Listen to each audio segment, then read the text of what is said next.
सर्दियाँ आते ही मूंगफली चिक्की की सभी को याद आने लगती है और आप बाजार से खूब खरीद कर लाते होंगे।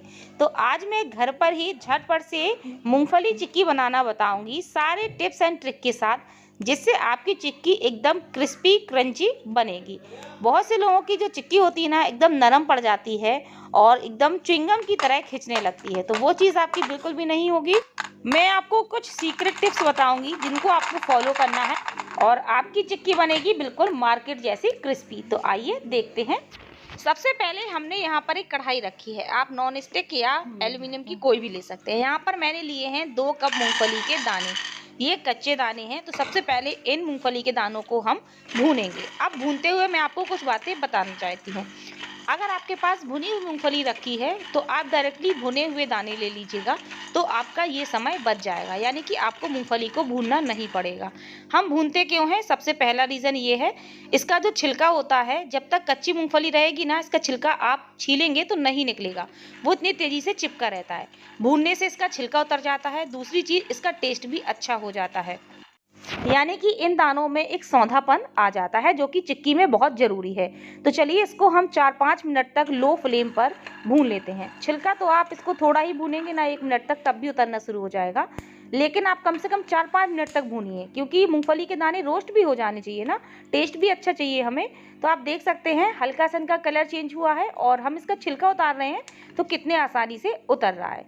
बस इतना ही हमें इन दानों को भूनना है, इससे ज़्यादा रोस्ट नहीं करना है। तो चलिए गैस को हम बंद कर देते हैं और इनको हम हल्का ठंडा होने देते हैं। बहुत ज़्यादा तो नहीं, बस इतना ठंडा कि हम हाथों से आसानी से छू सकें। अब हमने इन दानों को एक प्लेट में निकाल लिया है। अब हमें क्या करना है, इन मूंगफली के दानों के छिलकों को अलग करना है। तो इसके लिए आपके पास कई तरीके हैं। सबसे पहला तरीका, आप डायरेक्टली हाथों से इस तरह से मसल कर इसका छिलका अलग कर सकते हैं। दूसरा तरीका, एक हम साफ कपड़ा लेंगे, इसके ऊपर हम मूंगफली के दानों को डालेंगे और इस कपड़े को पलट करके हम इसको हल्के हल्के हाथों से मस लेंगे। आप चाहे तो इसके ऊपर दूसरा कपड़ा रख करके भी मसल सकते हैं, अगर आपने कपड़ा छोटा लिया है। हल्के हल्के हाथों से मसलने से क्या होगा, इसका छिलका जो है वो तो अलग होगा ही, साथ में जो मूंगफली का दाना है ना, वो 2 भागों में टूट जाएगा, यानी कि बीच से क्रैक हो जाएगा, जिसकी हमें ज़रूरत है। तो मैं आपको दिखा देती हूँ। आप देख सकते हैं किस तरह से इसके छिलके अलग होना शुरू हो गए हैं और दाने भी 2 भागों में टूटने लगे हैं। तो इसी तरह से हम इनको छील सकते हैं। चलिए मैं आपको एक तीसरा तरीका भी बता देती हूँ, ये और भी आसान है।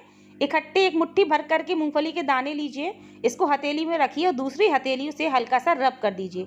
इससे बहुत ही क्विकली सारा छिलका निकल जाएगा। तो इन तीनों में से आपको जो भी अच्छा लगे आप यूज कर सकते हैं।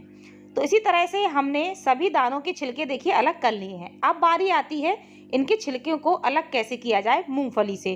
देखिए सभी मूंगफली के दाने 2 भागों में टूट चुके हैं, 1-2 रह गए हैं, तो आप इनको चाहे तो मसल करके कर भी सकते हैं, वरना इसको ऐसे ही रहने दें, कोई दिक्कत नहीं है।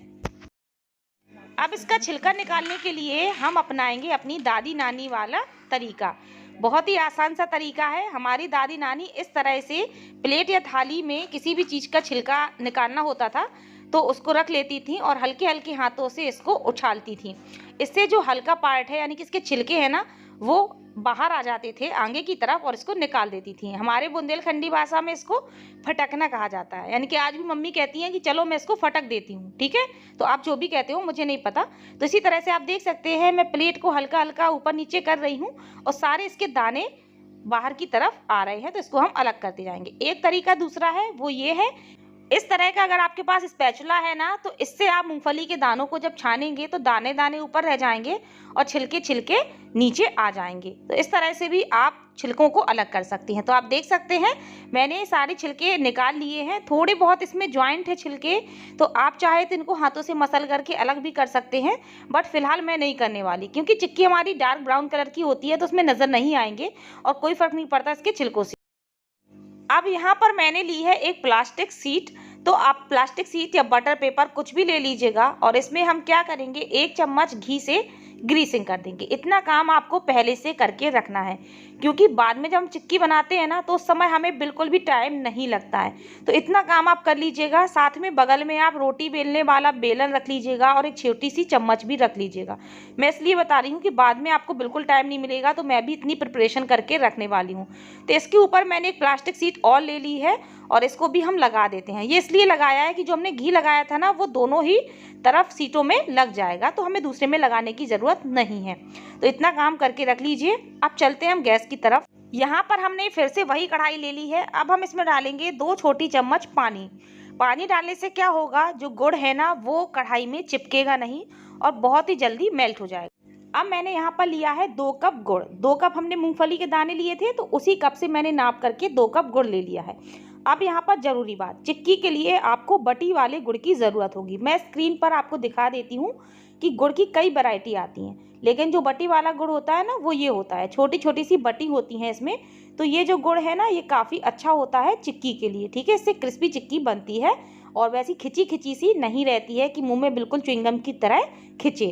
अब हम क्या करेंगे, इस गुड़ को हम लगातार ही इसी तरह से पानी के साथ मिक्स करेंगे। धीरे धीरे ये मेल्ट होना शुरू हो जाएगा। कुछ ही सेकंड में आप देख सकते हैं गुड़ जो है पूरी तरह से मेल्ट हो चुका है। फ्लेम को बिल्कुल लो ही रखना है। यहाँ पर बहुत ज़रूरी पॉइंट है, अगर आपने मिस कर दिए, यहीं पर आपसे गलती हो गई तो आपकी चिक्की अच्छी बनने वाली नहीं है। लो फ्लेम पर इसको हम लगातार 2 मिनट तक चलाएंगे। 2 मिनट में ही आप देखेंगे कि गुड़ में बुलबुले से उठने लगे हैं, यानी कि झाग जैसा ऊपर की तरफ आ गया है।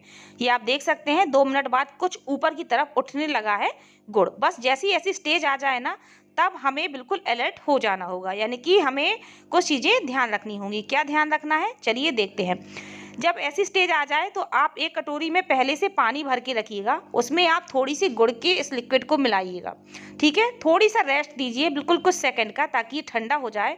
ठंडा होने के बाद आप इस गुड़ को उठा करके चेक करिएगा। तो आप देख सकते हैं ये गुड़ हाथों में आके एकदम नरम है और इसकी मैं बॉल भी बना रही हूँ ना तो ये बॉल भी बन जाएगी, इतना सॉफ्ट गुड़ है। तो अभी तो ये हमारे कोई मतलब का बिल्कुल भी नहीं है। तो चलिए वापस से हम इसको लगातार ही चलाते हैं। मैं आपको ये स्टेप बार बार इसलिए दिखा रही हूँ ताकि आप क्लियरली समझ सकें कि हमें एक्चुअल में गुड़ चाहिए कैसा है। तो फिर से हम इसको लो फ्लेम पर आधा मिनट के करीब चलाएंगे और फिर से हम इस स्टेप को दोहराएंगे। तो हमने फिर से थोड़ा सा गुड़ पानी में डाला है और अब की बारी हम फिर से चेक कर लेते हैं। तो यहाँ पर आप देख सकते हैं गुड़ इतना सॉफ्ट तो नहीं है, लेकिन थोड़ा सा टाइट हुआ है। लेकिन अभी ये ना बिल्कुल जैसे च्युइंगम खिंचती है ना उसी तरह से खिंच रहा है। तो एकदम क्रिस्पी नहीं है कि हम इसको तोड़ रहे हैं, अगर मोड़ेंगे तो ये टूटे, ऐसा टूट नहीं रहा है, ठीक है। तो ये खिंचा खिंचा सा है। तो इसको हम फिर से चलाएंगे। जैसे जैसे आप चलाएंगे ना गुड़ का कलर थोड़ा सा डार्क होता जाएगा। तो चलिए अब मुझे लग रहा है कि बिल्कुल फाइनल स्टेज है और आ जाना चाहिए। तो हम इसको फिर से एक बारी चेक कर लेते हैं हमें किस तरह का गुड़ चाहिए।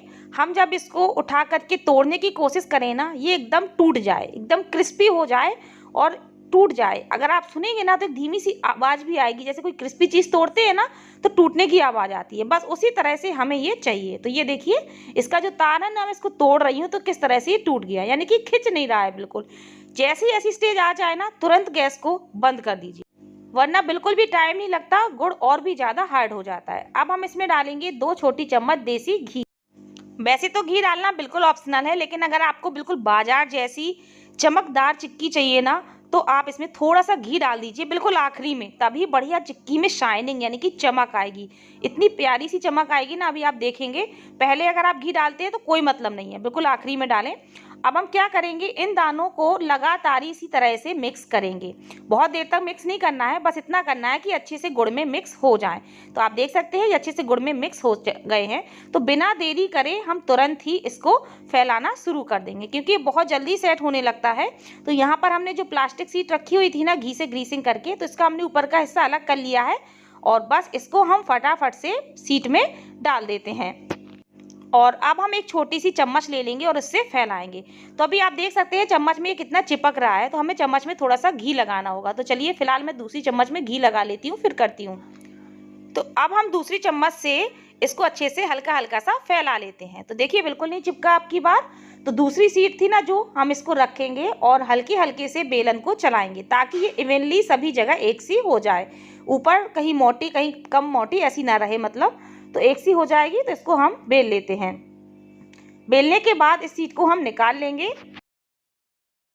अब आपको एक काम और करना है कि ये सेट ना हो पाए उससे पहले ही आपको चाकू की मदद से इसमें कट्स लगा देने हैं।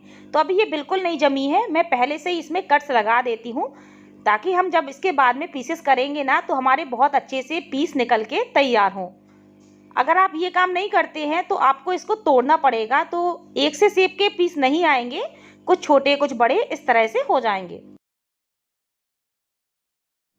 तो लीजिए मैंने इसको मन मुताबिक इस तरह से कट्स लगा दिए हैं और अब हम इसको क्या करेंगे, 10 मिनट के लिए इसको रेस्ट के लिए रख देंगे। इसमें बिल्कुल भी टाइम नहीं लगता है, जैसे ये ठंडी हुई बहुत अच्छे से सेट हो जाती है। सबसे पहले मैं आपको इसमें शाइन दिखाना चाहती हूँ। आप इसकी शाइनिंग देखिए किस तरह से ये चमकदार बनी है। 10 मिनट हो चुके हैं और आप देख सकते हैं चिक्की हमारी बहुत अच्छे से सेट हो चुकी है और कितने अच्छे से ये निकल भी गई है शीट में, क्योंकि हमने इसमें प्लास्टिक शीट का यूज किया है ना, इस वजह से। तो चलिए अब हमने जितने भी कट्स लगाए थे ना सभी को हम इस तरह से तोड़ लेते हैं। तो चलिए अब मैं आपको चिक्की को तोड़ करके दिखाती हूँ कि ये कितनी क्रिस्पी है। तो आप देख सकते हैं कि किस तरह से ये टूट रही है। पूरी की पूरी चिक्की एकदम क्रिस्पी है, खाने में भी बहुत ही कुरकुरी क्रिस्पी चिक्की बनी हुई है। ऐसा नहीं है कि बिल्कुल खिंच रही हो, तो बहुत ही अच्छी बनी है। आप देखिए कितनी बढ़िया इसमें शाइनिंग भी आई है। तो मैं आपको इसका क्रिस्प और भी ज़्यादा सुनाना चाहती हूँ। ये देखिए, आप मेरे इस तरह से गिराने से भी समझ पा रहे होंगे कि ये कितनी क्रिस्पी है। तो देखा आपने घर पर चिक्की बनाना कितना आसान है। बस आप इन टिप्स को फॉलो करिए। सबसे ज़्यादा दिक्कत होती है पकाते समय, अगर आपने वहाँ पे गड़बड़ कर दी तो चिक्की अच्छी नहीं बनती है। तो इन चीज़ों का ध्यान रखें, टिप्स को फॉलो करें, आपकी चिक्की भी बहुत बढ़िया क्रिस्पी बनेगी। तो उम्मीद है वीडियो अच्छा लगा होगा। वीडियो अच्छा लगे तो वीडियो को लाइक शेयर जरूर कर दीजिएगा।